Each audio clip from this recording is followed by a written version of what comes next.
I'm so excited to introduce today's guest, Manpreet Kaur.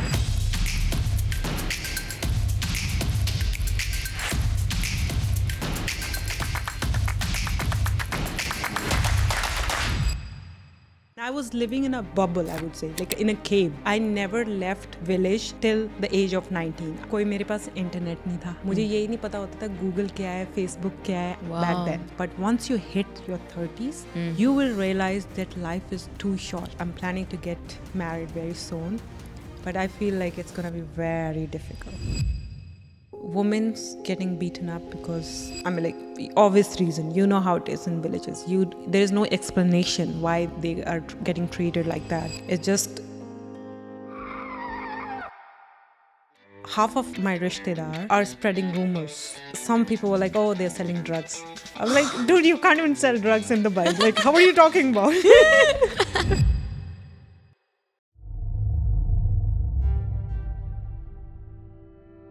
Hello, everyone. Welcome back to the Karak with Mehreen show. I'm so excited to introduce today's guest. She is the definition of a strong, powerful woman. She came from a village in Punjab and moved to Dubai and became one of the biggest real estate agents here. She also uses her social media platform to authentically and proudly represent her Punjabi culture. I'm so excited to introduce Manpreet Kaur. I'm so happy that you're here. I can't wait for this conversation. Thank you for being here. Thank you. First of all, Sat Shri Akal, because तुसी भी पंजाबी हो. Yes. From roots. अभी भूल गई पंजाबी. नहीं पूरी आती है, like बोलना is not the best. एक word हो जाए पंजाबी का, एक line हो जाए, sentence हो जाए पंजाबी में.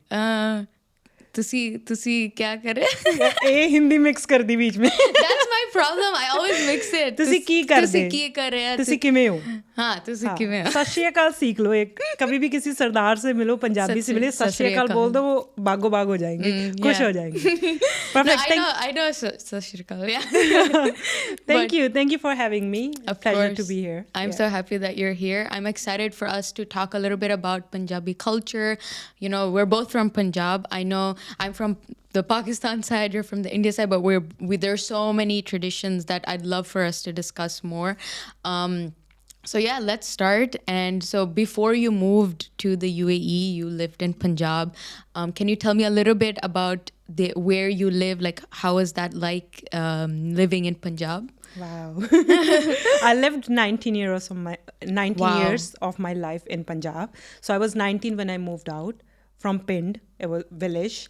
So yeah, now it feels like, oh, it was easy, but it wasn't that easy. After you go through it, after you've been through it, then you're like, I did that. But then when you actually think about it, you're like, whoa, I did that. Exactly. Sometimes I sit and I was like, that was me, like living in Punjab. Wow. And I was living in a bubble, I would say, like in a cave.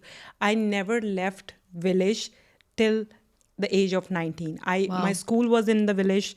I would go to my school walking. It was like 3 kilometers from my house, 4 kilometers from my house. And I never visited any city till I was 19. Wow. So I was like out of cave. Then I moved to Chandigarh. तो चंडीगढ़ में I moved for studies. तो 1 साल मैं चंडीगढ़ में रही थी. तो वो मेरे लिए बहुत शॉकिंग था. बिकॉज वहाँ पे you can wear western clothes, क्योंकि मैंने कभी जीन्स नहीं पहनी थी, कभी टॉप्स नहीं पहने थे. I would only wear salwar kameez, that to wear dupatta on my head, choti, choti, 2 चोटियां होती. तो मैं चोटियां करती थी. सो या जब मैं चंडीगढ़ मूव हुई, that was a big culture shock for me. India से दुबई मूव होने वाला इतना बड़ा कल्चर शॉक नहीं था, बट जब विलेज से मैं चंडीगढ़ मूव हुई, that was a bigger, because वहाँ पे सब इंग्लिश बोलते थे. मुझे इंग्लिश आती नहीं थी. पंजाबी भी मतलब किसी की पंजाबी बोलनी आती थी, बट किसी के आगे मुंह नहीं खुलता था, because I was very introvert. I didn't have confidence. और स्पेशली जब आप इतनी बड़ी सिटी में चले जाओ, चंडीगढ़ अभी तो I would not say big city, because उससे भी बड़ी सिटीज़ है, but for me back then Chandigarh was a big city for me. Interesting. So, and when you move to a big city, you meet all kind of people. You meet bad, you meet good people, you meet liars, you meet honest people. And I didn't know how to filter back then. तो मुझे क्या लगता था ना कि क्योंकि मेरे घर पे पता क्या माहौल था कि मेरे घर पे कोई झूठ नहीं बोलता था. अभी भी नहीं बोलते, तब भी नहीं कोई बोलता था. Very pure. My parents are Amritchhak. My whole family is Amritchhak. That means वो कृपान पहनते हैं and they wear pagri, right. So I never heard my parents shouting or yelling or any like abuse or anything while growing up. And suddenly when I moved out, लोग मुझे जो भी बोलते थे ना, मैं सब कुछ सच मान लेती थी. आई नेवर थॉट कि सामने वाला बंदा झूठ भी बोल सकता है. मेरे दिमाग में एक थॉट भी नहीं आता था. फिर मैंने धीरे धीरे, जब मैंने रियलाइज़ किया 4-5 साल में, मैंने रियलाइज़ किया कि लोग झूठ भी बोलते हैं. Wow. So that was one of the big realization that even honesty is not, लोग आपके मुंह पे कुछ भी बोलेंगे बट वो कभी भी सच नहीं होता. मतलब मैं सबकी बात नहीं कर रही, but majority of the people will say anything to make you happy at that moment, but they don't mean that. Most of the time. So that's interesting when you say that when you lived in Punjab, you felt like it was a bubble, particularly in the village, right? Can you explain to me why is it a bubble? Why did you feel like it was like your own world? Because कोई मेरे पास internet नहीं था. मुझे यही नहीं पता होता था गूगल क्या है, फेसबुक क्या है. I didn't know. I have no idea. मुझे फ़ोन भी नहीं चलाना आता था. तब पता क्या फ़ोन, कौन से फ़ोन होते थे, वो नोकिया के होते थे ना, नंबर्स वाले, जिसके ऊपर स्नेक गेम खेल सकते थे. और स्नेक गेम खेल सकते थे. So my dad had that phone. एक ही फ़ोन था पूरे घर में. तो वो कभी कभी मेरे dad once in a week मुझे दे देते थे, तो उस पर स्नेक गेम खेलते होते थे. Otherwise I had no idea कि बाहर टेक्नोलॉजी नाम की भी कोई चीज़ है, बाहर शहर नाम का भी कोई चीज़ है. थिएटर्स भी नहीं मुझे पता होता था. I never been to theatres. मैं पहली बार थिएटर गई थी मूवी देखने when I was 20 years old, when I was in Chandigarh. And फिर so that was a bubble. Of course मैं कभी, मुझे बाहर की दुनिया पता ही नहीं था. मुझे पता नहीं था कि दुबई कहाँ पे होता है. सिर्फ पता था मुझे कनाडा. मुझे ये पता था कि कनाडा कहाँ पे, क्योंकि हर पंजाबी फैमिली में कोई ना कोई कनाडा होता ही है. Interesting. Every Punjabi has one person जो Canada में होगा. So that was the one country everyone would talk about. So was that a dream to go to Canada? Never. No? I don't know why. मैं वही सोचती हूँ. मुझे बहुत लोग पूछते भी है अब. Why not Canada? Why not Canada? Why you never moved to Canada? Why Dubai? I don't know why I never thought of Canada. Maybe reason उसका ये भी हो सकता है कि my family was not financially very well off. तो Canada जाने के लिए बहुत पैसे चाहिए होते हैं. Like at least 20 lakh, 30 lakh rupees, 100,000 dirham. And my parents didn't have that much money. So maybe that thought never came in my mind, है ना. तो मेरा गोल बस यही था कि मुझे बस पढ़ना है, पढ़ के जॉब लेनी है. I don't know how I came to Dubai. It just maybe I didn't get opportunities in India. I didn't settle for those opportunities. Of course, I got opportunities, but I didn't settle. You wanted more. You had a bigger vision. Even now, I'm not satisfied. Wow. Like everybody's like, "Oh, you're doing so well," but I'm like, "No, I'm not. Wow. I need more." Yeah. So then, how old were you when you moved to Chandigarh? Then I was 19. Okay, you were 19 years old when you moved there, and then how old were you when you came to Dubai? 22. Okay, so did you move to Chandigarh alone? Yeah, alone for my studies. Yeah, my dad dropped me to a hostel. And so was that a huge thing? Like, was it very difficult for like a family to send their daughter to a different city to study alone?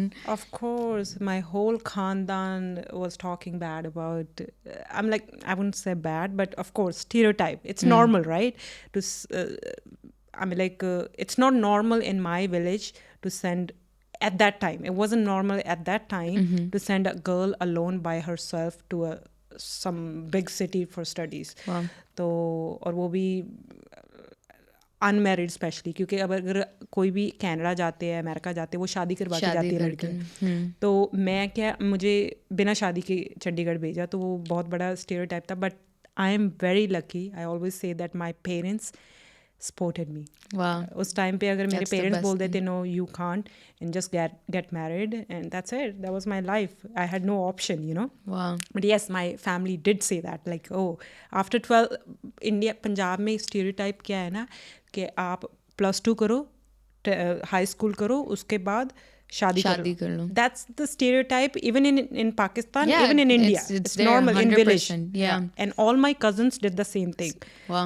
High school किया और शादी हो गई है ना. उनके अभी 10-10 साल के बच्चे भी है, 15-15 साल के 10-10 साल के बच्चे भी है. या मैं कभी-कभी उनको 10 साल. हाँ. Wow, okay. So stereotype वही है कि 10 साल मतलब हाई स्कूल करो और शादी कर लो. मेरे पेरेंट्स ने भी मुझे पूछा नहीं, they were like, oh, we found someone and we'll get you married. And I started drama. I started crying. So I still remember. After high school? After high school. Okay. So I started creating drama. I was like, no, I was crying and all. I was like, Mom, please let me study. I just want to study. I will never ask you any money. I will earn money and I'll give it to you. Wow. Like I literally begged my mom.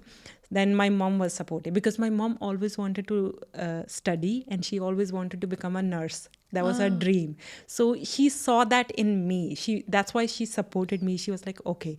Then she requested my father to pay for my fees and to send me to Chandigarh. And then your father was also supportive. Yeah, my father was like, okay, I'll do it. Wife ke samne to bola. Or when my mom told him, like he had to agree. You know? If the wife says it. रोटी भी तो खानी है घर पे. तो फिर वो agree कर ले. But otherwise my father was quite supportive. Like both my parents they very positive. बहुत फ्रीडम दी है जो कि पंजाब की लड़कियों को मिलती नहीं है.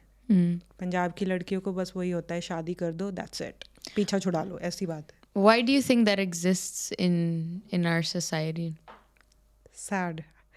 Very sad. I don't know why. Maybe education, I feel. Lack of education. मेरे parents, both my parents are not, my father didn't go to a school. My mother was 10th.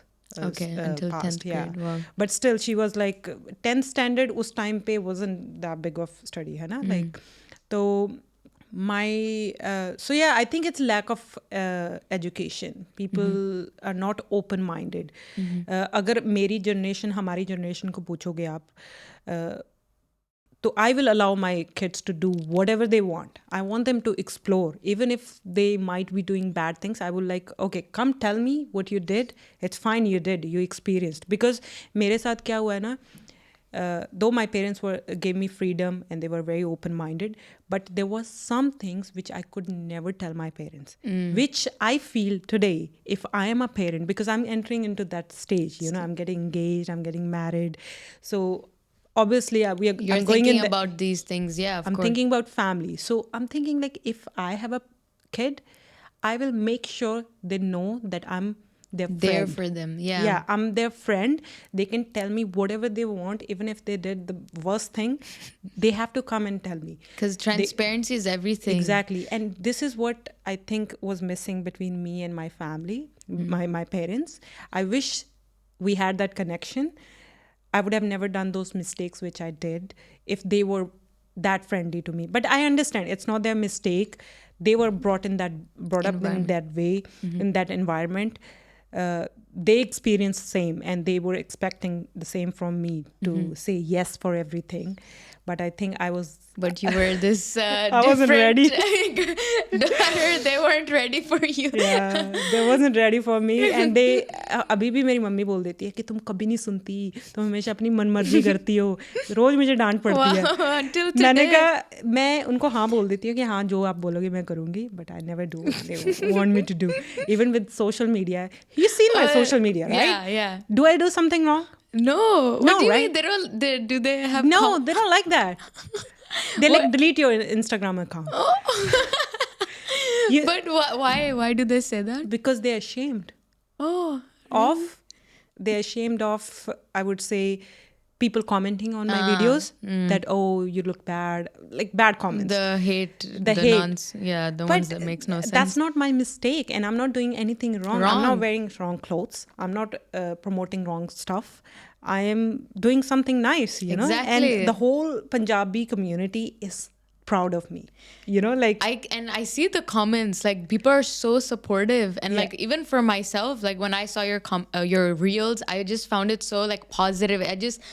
it was just fun watching your reels, and I felt proud of my own culture when I would watch your reels. So like I loved it. Even if you would talk about real estate and I wouldn't understand, I would still like watching it. You know what I mean? So exactly. But that's what I'm saying. That's the difference. yeah, My parents, they feel it's not a right thing. You interesting. should not be on social media, but it's okay. They're parents. Yeah, They're being protective. Exactly. When they see those comments, they feel that's an attack on them directly.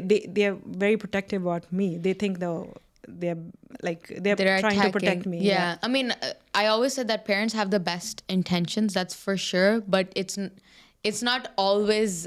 It doesn't always result in the best, outcomes. Exactly. So, but their intentions are always positive. Totally. But that reminds me that your parents have these certain requests. They have good intentions, but if you don't follow them, did you ever feel like guilty? Does that ever? Yeah, I do.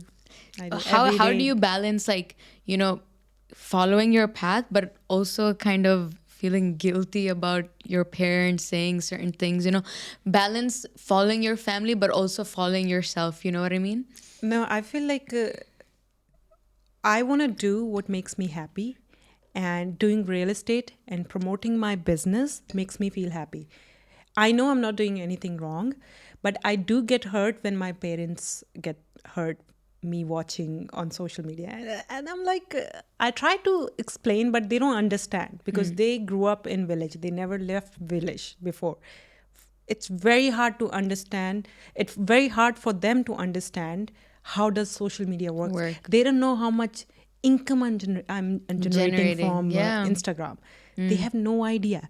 If I'll go and tell them, they might not say anything. So why don't you tell them?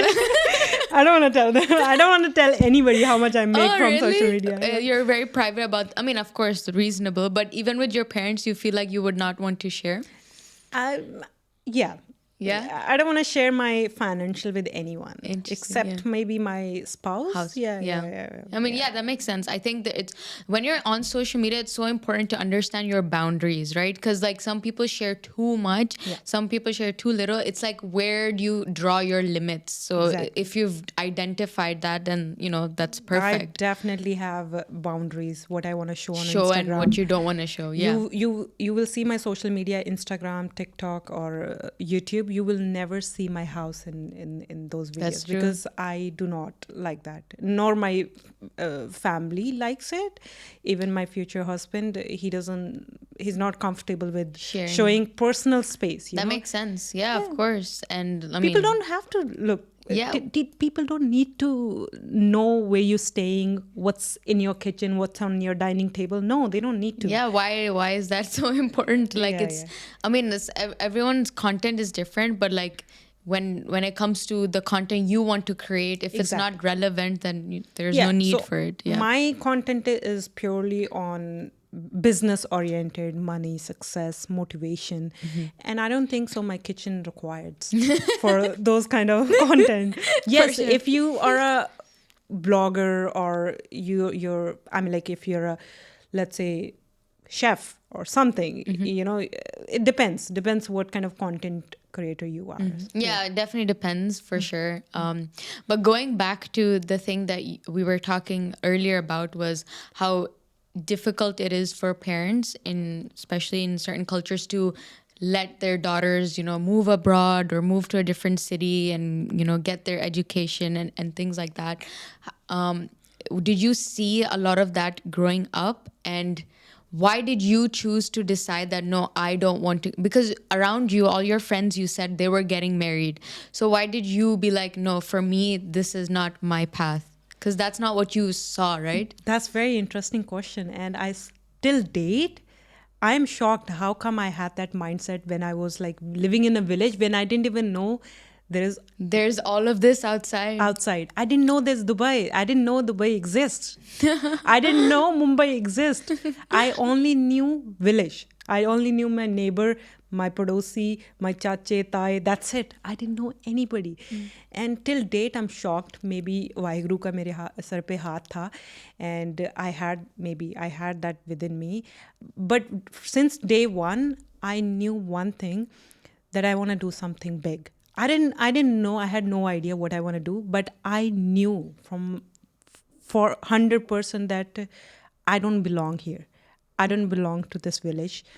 I'm not gonna live or spend the rest of my life in this village. Wow, so you already kind of had that awareness that I want to move out. I had that, and that's why I cried in front of my mom. That's why I begged my mom, because that's the only one chance I had to leave that village and go out there and work. And when I moved to Chandigarh, it wasn't an easy life.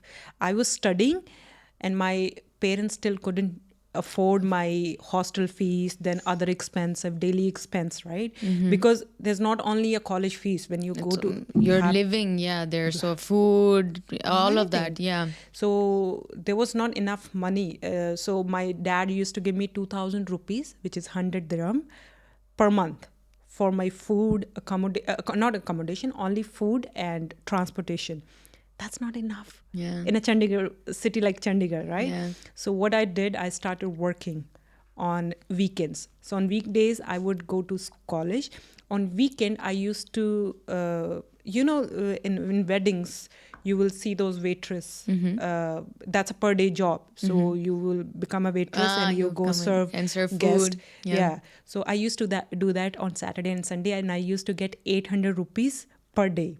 Wow. So I would go twice a week, Saturday and Sunday, and I'll make 1,500, 1,600 rupees, and I would pay that for wow. So I would do that like 6 or 7 times a month, and I would make like 6,000 rupees or 5,000 rupees, and that was a big money for me. And I would buy nice clothes from ready.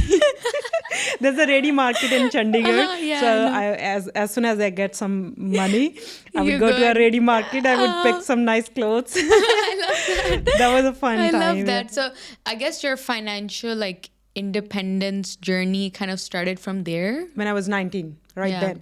I never asked my parents for my hostel fees after that. Wow. Even you started sustaining your... On my own. I stopped asking. My first 2 months, yes, my parents gave me 2,000 rupees per month for my hostel fees. And otherwise, after that, I stopped asking. Instead of that, I started giving back. Because so I started giving back like 3,000, 2,000 rupees a month. Do you think that because you started becoming financially independent and also started giving back, that kind of gave you more respect even in your parents' eyes? Like, do you think that also helped them feel like, okay, let her get more freedom because she knows what she's doing? You know what I mean? Maybe. Yeah, maybe.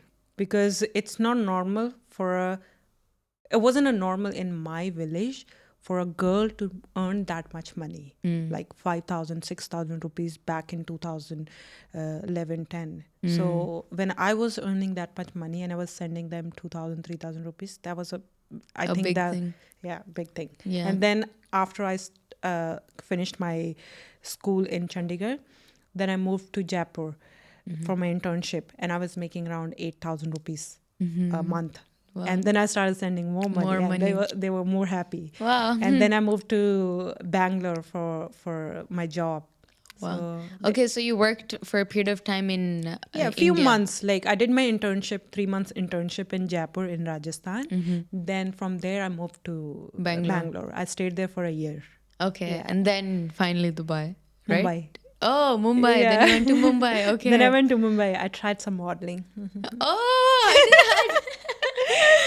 Well, I mean, I see it. I see it. And so how was that experience? It was good. It was fun. It was so much fun.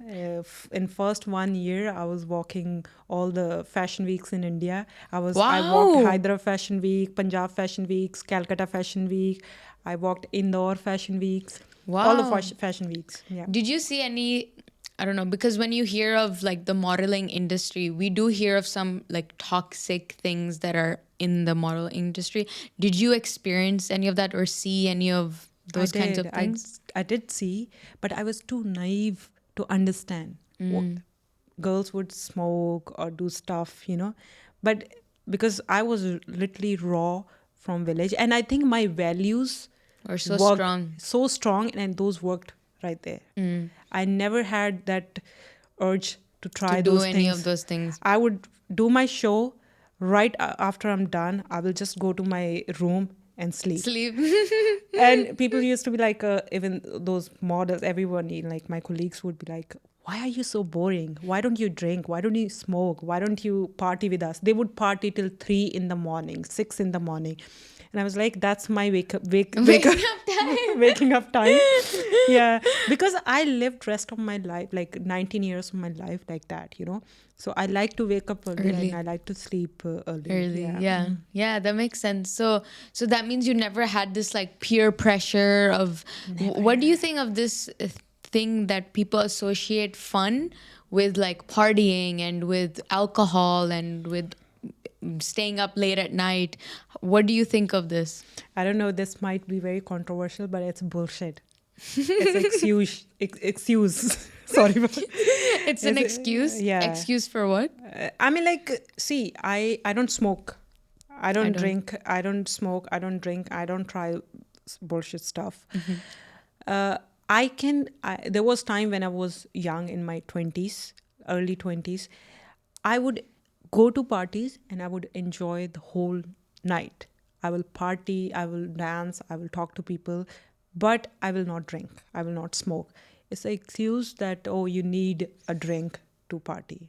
I think it's also about, I don't know, it's also about upbringing. For sure. If you see someone in your family while growing up, you see someone in your family drinking, smoking, that becomes norm for you. In my family, I never seen my father or any family member drinking, smoking, or my family is pure vegetarian. I never seen my parents eating non-vegetarian meat or even an egg. I never tried egg till the age of 20. What? And I tried chicken for the first time when I was 20-year old. And never tried chicken. Do you like chicken? Are you a vegetarian now? No, I'm not. I do eat non-vegetarian, but I prefer vegetarian. Because that taste You've developed that. That's what you prefer. So, but why do people in Punjab not eat egg? Is that a thing? No, it's in our religion. We're not supposed to eat non-vegetarians, especially Sikh. So even eggs, I didn't know. So then is it like similar to veganism then? Or not really. Okay. It's not veganism, but it's pure, like plant-based. Yeah. Okay. That makes sense. So I had a very peaceful childhood, like very, very protective. Yeah. I'm glad and I'm thankful to my parents that they protected that inner child while we were growing up, because I heard a lot of bad stories from my friends, colleagues, Indian families. I have a friend. She had such a traumatizing childhood जहाँ पे उसके parents, उसके mom की death हो गई थी, उसके father used to beat her all the time, उसको घर से निकाल दिया था, उसकी bones break कर दी थी when she was a child, when she was like 13-year-old, and she had to run from her house when she was 13-year-old. She went to Chandigarh में उसको, like, she had to do a lot of wrong things to survive. 13 years old kid. Study भी नहीं आपने complete की और आपके पास कोई basic skill भी नहीं है. You haven't developed anything yet. What are you gonna do? You're gonna do wrong things to survive. You need money to survive when you're not with your family, right? Wow. So मैंने बहुत stories सुनी है हमारे culture में, हमारे Indian culture में, जहाँ पे पेरेंट्स मतलब दे नहीं पाते वो environment while growing up. So I think I'm very grateful to my parents that they gave us that. When I was young, when my parents used to stop me to do certain stuff like, oh, don't go there, don't do this, don't put nail paints, don't do like makeup वगैरह हम करते हैं ना, तो मुझे बहुत शौक था. तो मेरी mummy used to always tell me like, don't do this, don't do that. तो उस time पे I used to be very angry and I used to get upset that, oh, why are you stopping me? All my friends are doing. Why aren't you letting me do? But now I understand, because now I'm going in that phase. Now I understand why she was doing that, and I'm thankful. I'm grateful that she did that. She protected me from a lot of bad things. Beautiful. उस time पे मुझे नहीं समझता, but now I understand why she did that. That's beautiful. Yeah. And it's so true that you realize what your parents are saying at a later stage. I'm in my 20s, so for me it's still hard for me to accept when my parent is right, but of course I know they have the best intentions for me, and of course there are times when I'm like, I don't understand why you're saying this, but I do get that as I grow up I will realize it further along in my journey. So that's so true that you will realize it. Definitely. One thing that I hear people saying though is that when you come from an environment that is like overprotective, because I know I've seen in our culture there are families that are overprotective where they don't let their child do anything, like don't talk to anyone, you can't meet this friend, you can't meet that friend, things like that. Sometimes it leads to the opposite result where when that child gets a little bit of freedom, like little chance, they will go crazy and they will do like terrible things that they know they shouldn't be doing. So does that mean that we should like not we should be protective, but then we should also give freedom? Like, how do we find the balance between giving freedom to your children but also being protective? You know what I mean? Yeah, I know what you mean, and I think that happened with me. What happened? That it was too overprotective? Yeah. Okay. And I think it's not my parents' mistake. They kept me in a bubble. And it's not their mistake. Of Because course. that's what they learned. They They didn't know grew up any like- better. They didn't know, even they never been to Chandigarh or Delhi before.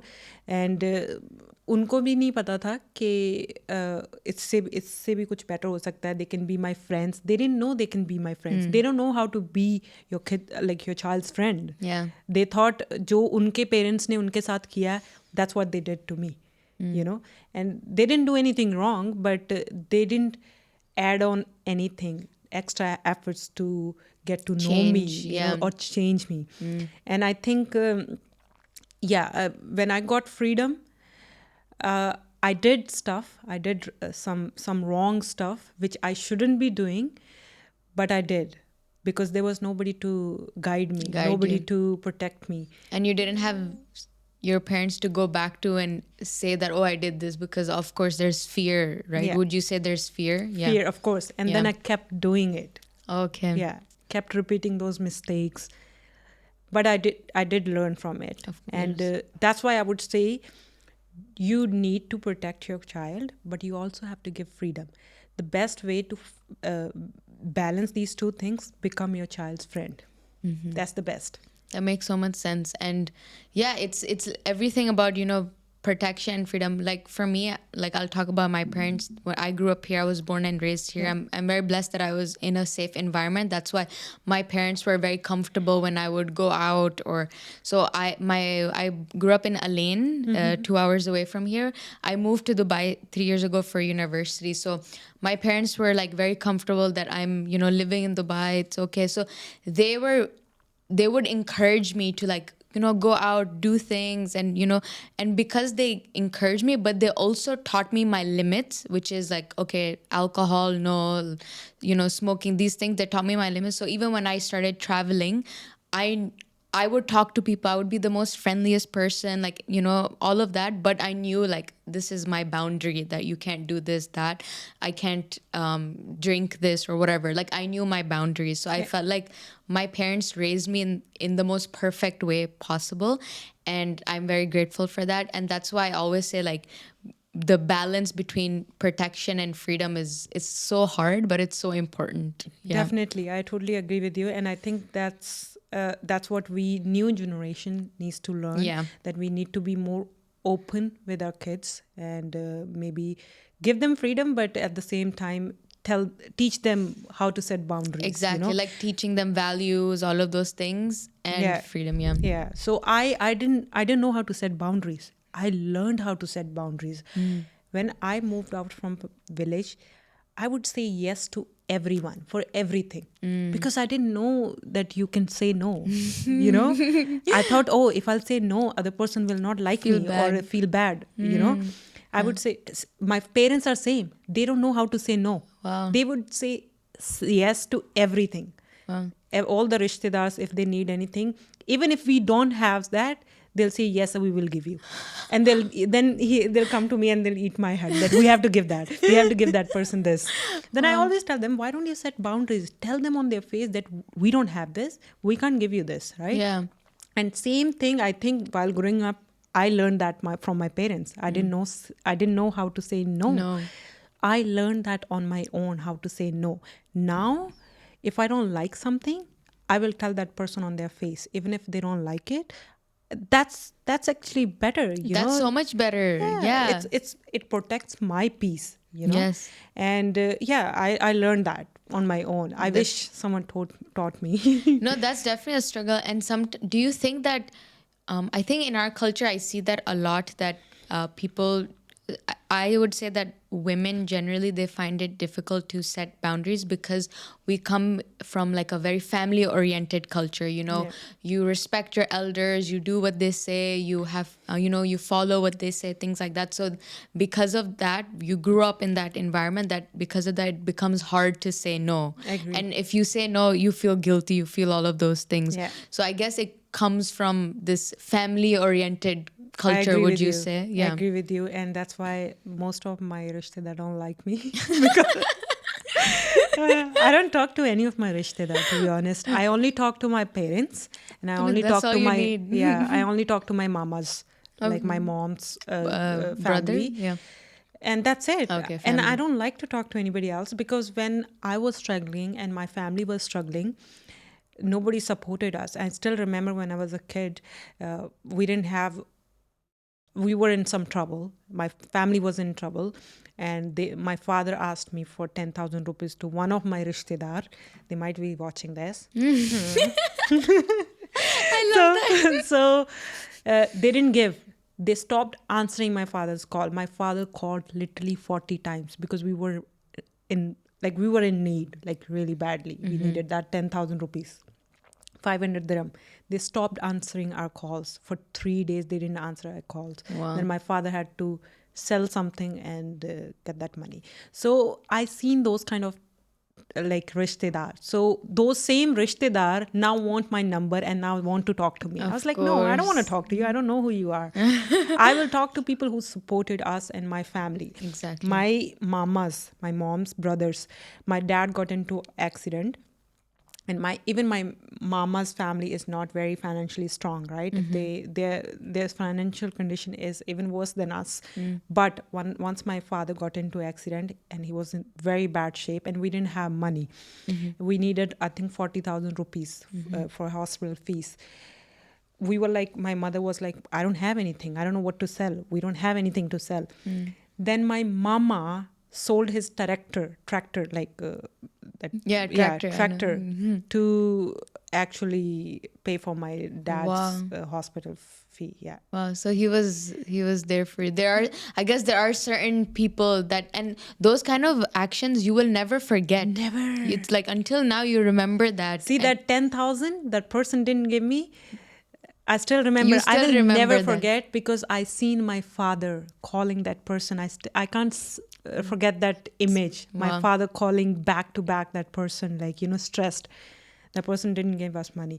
And my mama, I still remember that picture. I still have that picture. My mama went home, sold his tractor, and got that money for my father. Wow. And he didn't even think once that, oh, am I going to get this money back? Because our financial condition was not good at that time. And we didn't even know if we're going to improve, if we're going to What's gonna get happen, even better. yeah. But still, without expecting anything, they did it. Beautiful. That's why I want to be around with people Like that. Who wants to help, who wants to support. 100%. And I don't mind supporting such people, Yeah, of course. I mean, like, I think when you are growing and, going into this path of success, you realize the true image of people. Yeah, and that's totally. what you saw. Like, you saw the switch from when they would ignore you to when they're like spamming you and trying to get your number and all of that. So Totally. do you think that exists a lot in our culture where, I mean, of course we are family oriented, but there's still like, I don't know how to explain it, like people in family who have bad intentions, as in on your face they might be nice, but actually they're not in the back. Definitely, big time. No, like now, even now, my brother is also doing very well in his life, Yeah, right? He's married, he's settled in Canada, very he's nice. taking care of the whole family and all that. And half of my rishtedar are spreading rumors like, oh, we are doing some bad things. That's why we are earning that much, or we're making this. Uh, some people were like, oh, they're selling drugs. I was like, dude, you can't even sell drugs in Dubai. Like, how are you talking about? Yeah.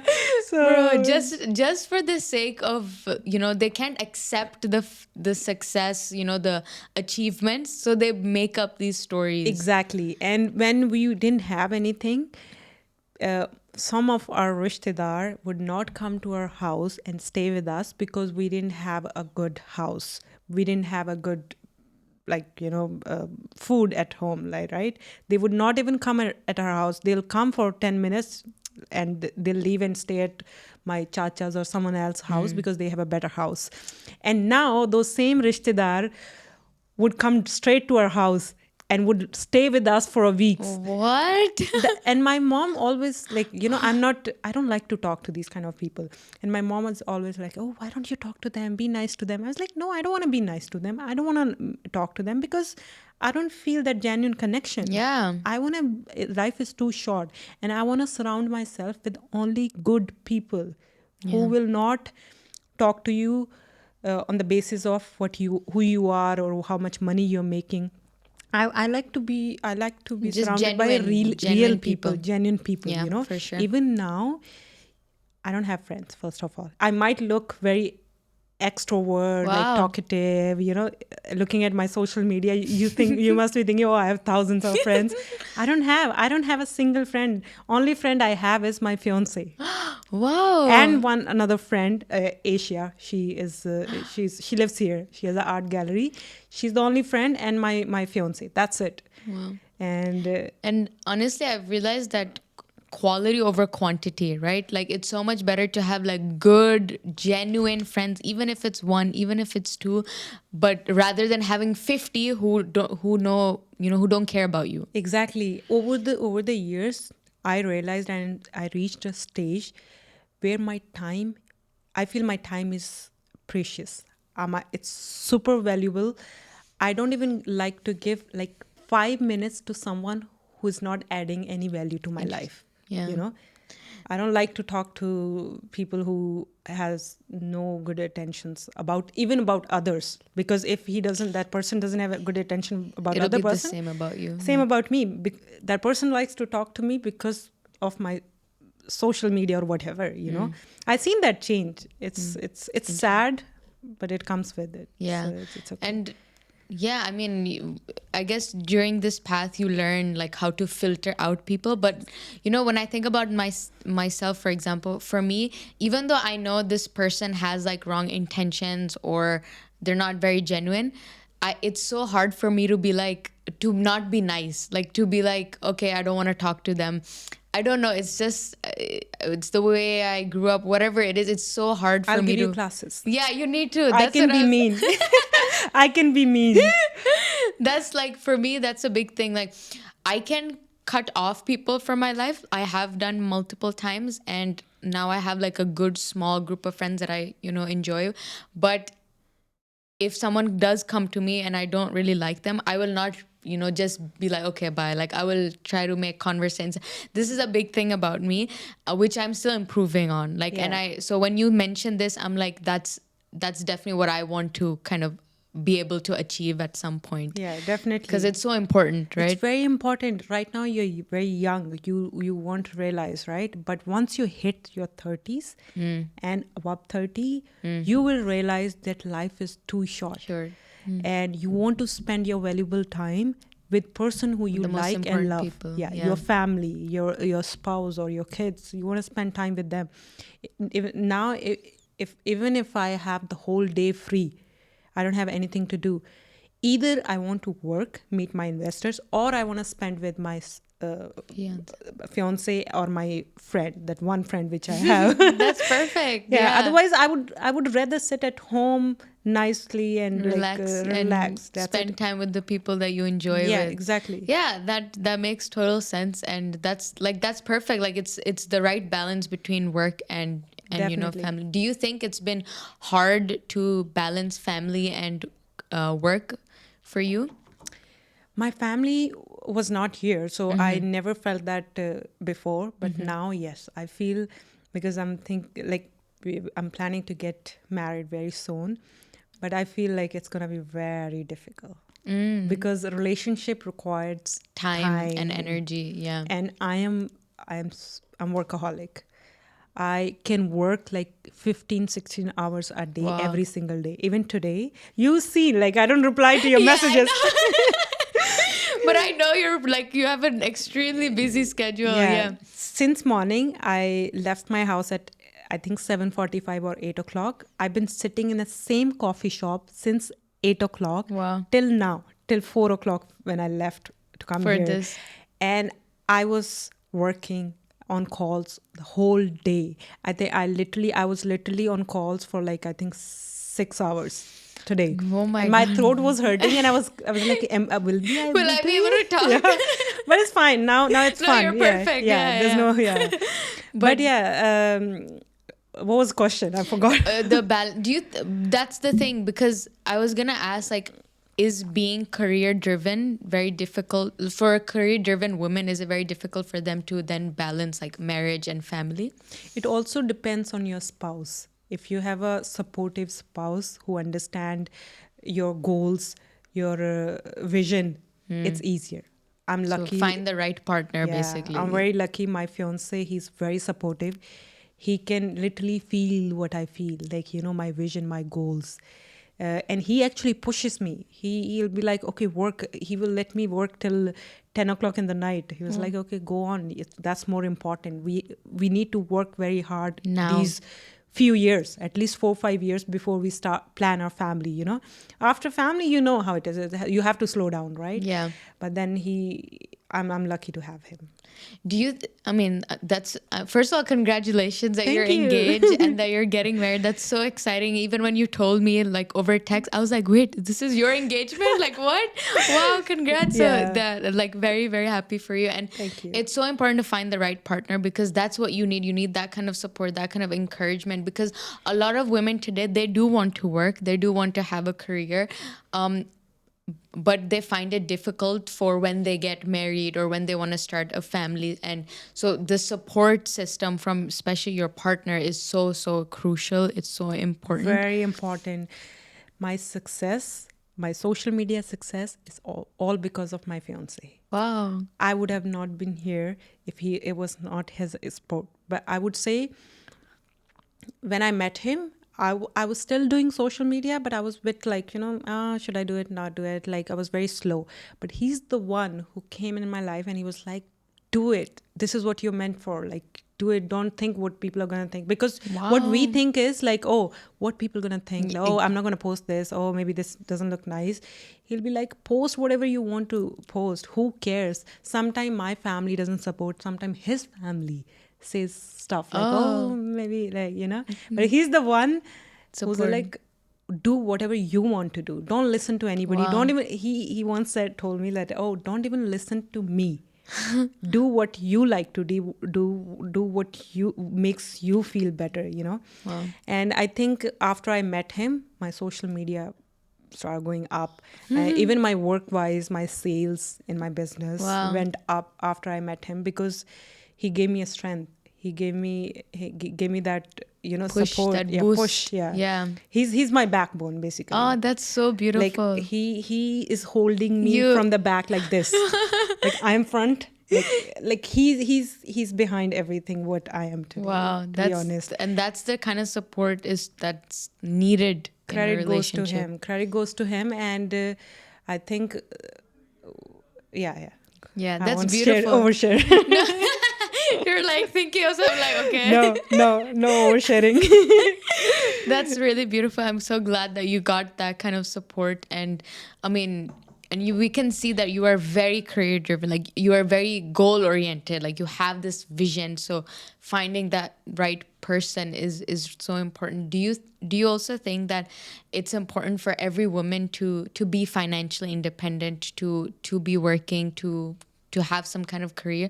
How important do you think this is for women, especially in our culture? Definitely. I would say it's so important. I have seen in my own family, my rishtedars, my khandan, women's getting beaten up because, I mean, like, obvious reason. You know how it is in villages. There is no explanation why they are getting treated like that. It's just, I mean, like, sad to see my own first family. I have someone who is not getting treated well. I mean, like, I always tell my family members that if you, like, female family members, if you studied at the right time, if you started your career at the right time, you would have not been in this situation. Yeah. You would have option to work and support yourself and support your child, Yeah. Now they cannot get out of that situation because they don't have any support. They Because cannot they're make dependent. money. They cannot go back to the parents because we have a stereotype in our community that, oh, you cannot just get divorced and go back to your parents' house. It's like, it's obvious, like, oh, they won't take care of you anymore. So yeah, it's very important for women to complete their education, study, and follow their career, build their career. Even if your spouse says, oh, don't work, we don't need that money, I would say work. Still work. Doesn't matter. Even if you make 2,000 dirham a month, doesn't matter. Just keep doing it. It will keep you busy. Yeah. It will keep you busy. It will give you a goal, like, what do you say? Yeah, you need to have a goal. Like, Yeah. And it gives you some level of power, also some strength, strength to stand, talk. Yeah, to stand talk for to- yourself. exactly. So yeah, and I think one of the main reasons that they aren't able to leave the marriage is because they're dependent primarily on the husband, and so they have no choice. And I've Exactly. seen that so much, even in my family. I've seen that. So yeah, like that happens so much in our culture. And for me, I'm so like passionate about women working, being independent, financially independent. You don't need to be a millionaire, a billionaire, whatever your goal is. Even if you're working and earning a little bit to sustain yourself, that can go a long way. Exactly. It gives you the power to make a decision for yourself. Definitely. You So- feel more confident when you earn money, You can stand for yourself. You can say no to things. Yeah. When I didn't have money and when I was not making money, I didn't have that power to say no. I would say, oh, maybe that person won't like it, But now, even if it's my fiance, like, if I don't like something, I will say no, and that person will accept it because he knows that I have that value.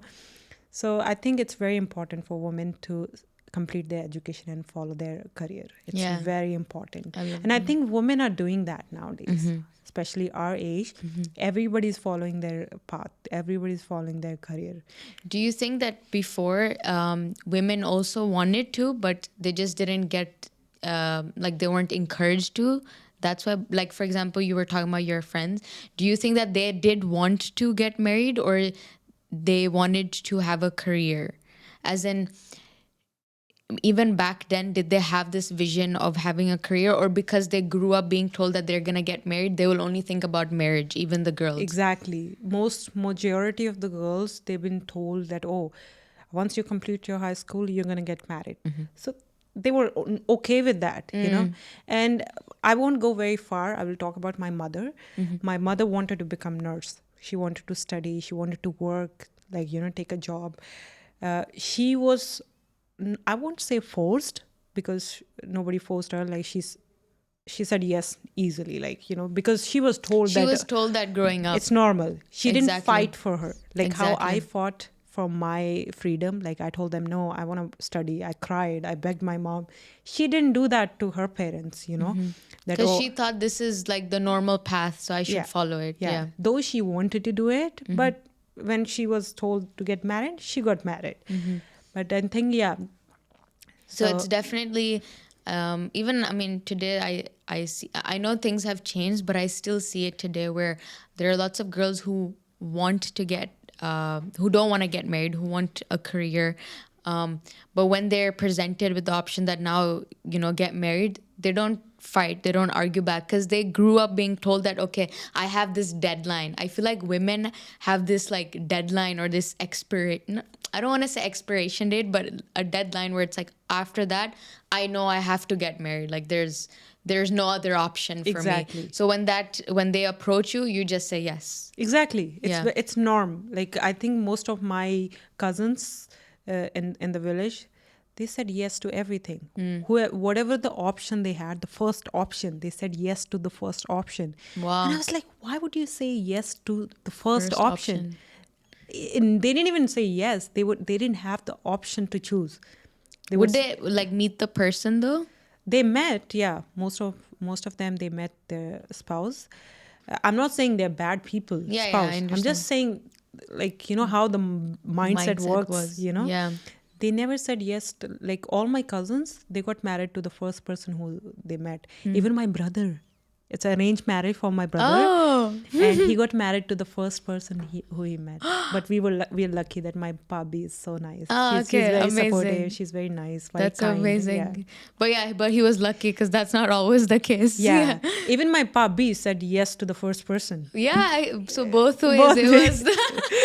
Yeah, both ways. Yeah, that's interesting that I guess because you don't have any other you don't think of any other options, you're just like, okay, yeah, like, Sometimes it's a good, in a way, you don't have too many options where you get confused. Yeah. It's just like, it's easy, yeah. So what do you think of like arranged marriage versus love marriage? Like what would you... I personally, I would say, I don't think so I can go for arranged marriage because I think I need to know a person before I get married, because it's not a matter of 1 month or 1 year or 10 years. It's rest of your life. Exactly. That's what's crazy It's to me. scary. Yeah. It's so scary that you have to live with that person every single day. Wow. Every single day. That's You have to crazy. wake up and sleep next to that person every single day. So that person, you have to have that alignment, you Yeah. have to have that mutual understanding. So I don't think so I can go for arranged marriage unless I know that person very well Properly, for many years. Yeah. But I mean, like, for some people it worked. For my... Of course, I mean, I have, I've seen so many times arranged marriages work.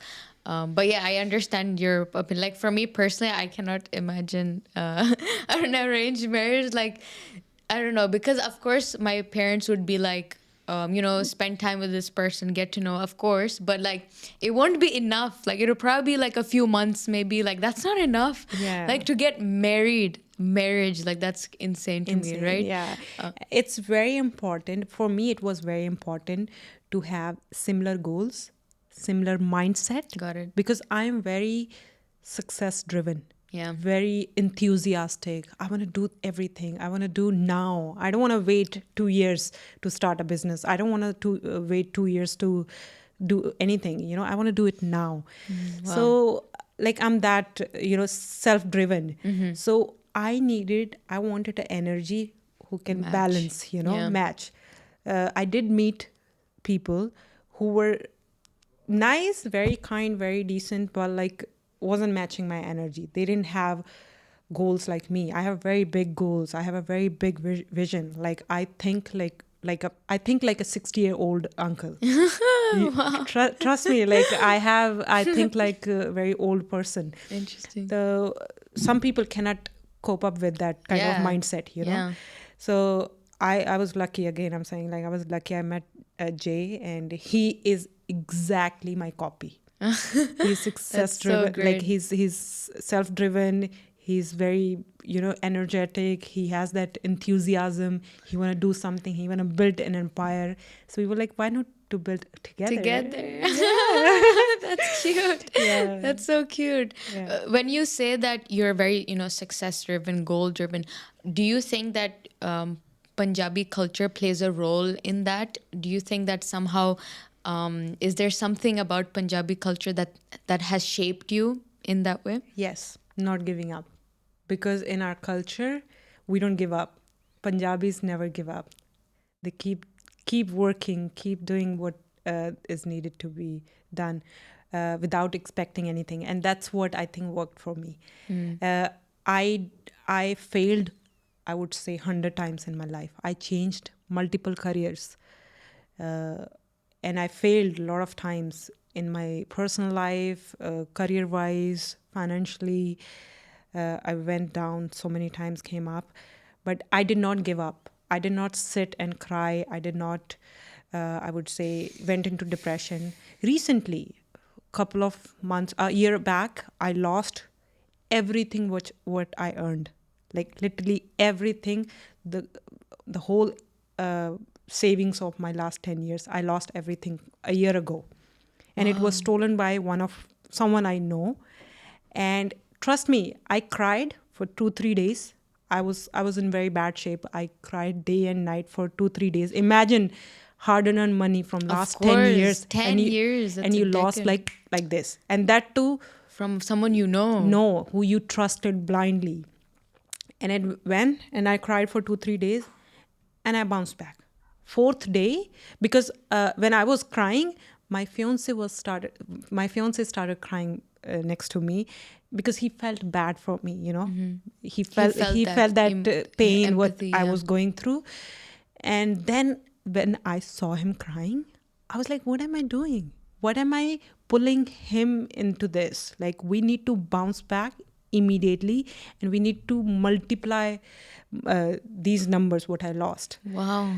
And then there was no looking back. And all this success, my social media changed after that incident, because that incident gave me so much strength. That gave me a challenge. Wow. I was like, okay, you stole this from me. I'm going to make sure I became so big, and this money will not even matter. Nothing for me. Wow. And it happened. Wow. Exactly. That's I think amazing. A year back, like around 10 months ago, this happened. And now I'm not even thinking about that money. I was like, who cares? It's fine. It's fine. I did it for charity. Yeah. So, yeah. Wow, that's incredible. And, you know, not everyone has that kind of mindset. Like, when someone goes through something so big, such a huge, you know, experience, like traumatic experience in a way, you know, where someone has betrayed you, and you've lost all of that.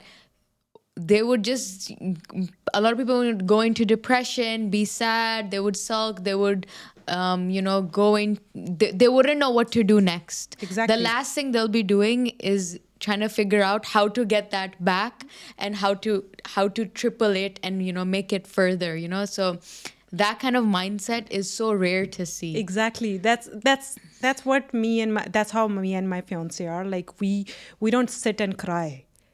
We bounce back, and we are to next step. And I think it's important, because if you'll go into depression, you're going to waste another 2-3 months. And those 2-3 months, if you think positively, you can change your life in those 2-3 months. And that's what I did. I focused so much. I was like, I'll make sure this money will not matter after 1 year for me. And exactly same thing happened. And I'm so glad. Sometime I talked to my fiancé, I was like, that because I lost that money, I became so strong today. I would actually say thanks to that person who did that to me, because that was a big lesson for me. And maybe universe is preparing me for something very even big, bigger, yeah. Because universe know that I will be dealing in billions, millions. That's why the universe made me lose that money, so that I know the process. I know how it works, how people can betray you and all that. Yeah. So, yeah. What was the question? I forgot what was the question. No, but you've basically answered it, and like, it's so inspiring. Like, it's so motivational to see that. Again, not everyone has the courage and the ability to do that. So, as you said, the universe is preparing you for even bigger and cooler and stronger things in the future. So that's very, very exciting. Definitely. I'm so sad that our time is like literally over. But honestly, I loved having this conversation with you. I feel so motivated that I want to conquer the world right now. Like I have this like boost of energy right now. So thank you very much for coming on the show. Thank you so much for having me, and all the very best for your podcast channel. And I hope it becomes like 5 million subscribers, and I'm gonna get 20% share from it. 20%. Let's sign an NDA. I only talk about money. You're thinking the future in that way. 5 million is nothing. We can do more. 5 million subscribers. That means you will be making, I think, 1 million. 2-3 million a year. A year, yeah. Yeah, 2-3 million a year. Yeah, we can. You can take me for shopping. That's fine. Few Birkins a year. That's it? Just a few? Perfect. Thank you so much, darling, for having me. Cheers. Cheers. Thank you. Bye-bye, guys.